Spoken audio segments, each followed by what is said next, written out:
নমস্কার, tribe TV পর্দায় আপনাদের সকলকে স্বাগত। সঙ্গে রয়েছে আমি সুপর্ণা। চোখ রাখবো আজকের গুরুত্বপূর্ণ খবরগুলিতে। রাঁচি হিংসার ঘটনায় 5 অভিযুক্তকে গ্রেপ্তার করেছে পুলিশ, সাথে আহত আসামিদের চিকিৎসা চলছে। এর সঙ্গে 42টি জেলায় অভিযান চালানো হয়েছে। এছাড়াও ওই এলাকার আশেপাশের জায়গায় 144 ধারা জারি করেছে পুলিশ, এমনটা জানা গিয়েছে। बहुत ही दुखद है। दोषियों पर सख्त से सख्त कार्रवाई होनी चाहिए जिन्होंने पत्थर चलाया है, और जो निर्दोष है।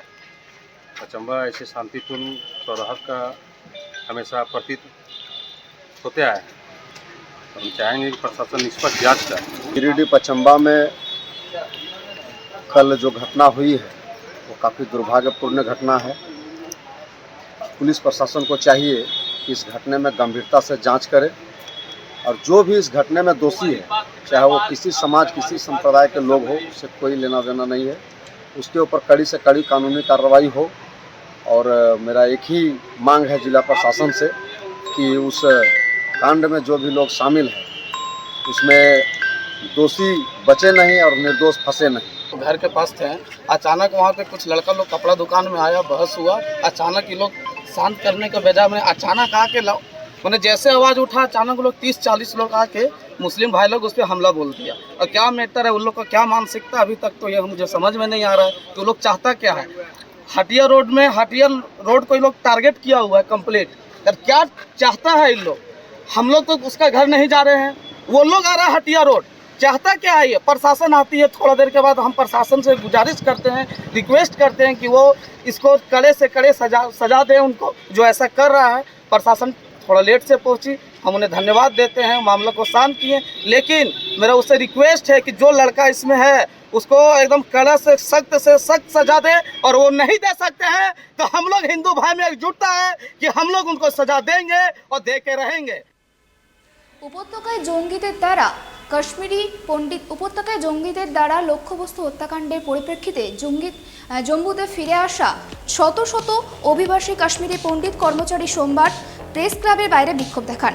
তাদের উপত্যকায় শান্তি পুনরুদ্ধার না হওয়ার পর্যন্ত কাশ্মীরের বাইরে তারা এই বিক্ষোভ দেখাবেন বলে জানিয়েছেন।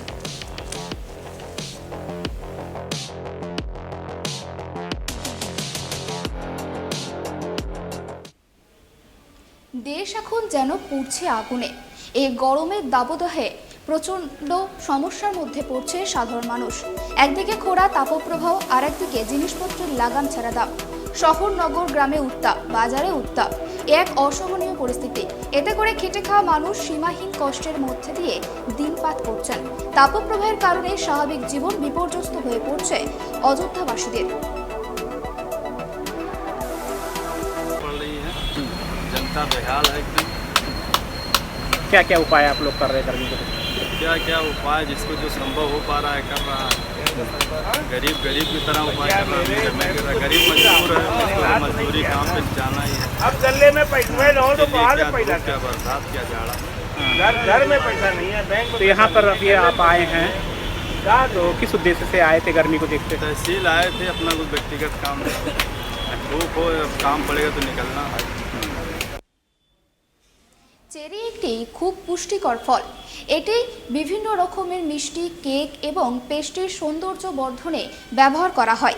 কিন্তু চেরি শুধু সুন্দর ফলই নয়, পুষ্টিগুণেও কিন্তু চেরি অনন্য। সেই চেরি চাষ করে লাভের মুখ দেখছে সিমলা জেলার কান্দিয়ালি এবং নারকান্দা অঞ্চলের কৃষকরা। इस साल सीजन हमारा 20 दिन पहले शुरू हो गया है। पिछले साल मैंने चेरी का जो सीजन स्टार्ट किया था वो 2 जून से शुरू किया था, जबकि इस साल मैंने 11 मई से सीजन स्टार्ट कर दिया है।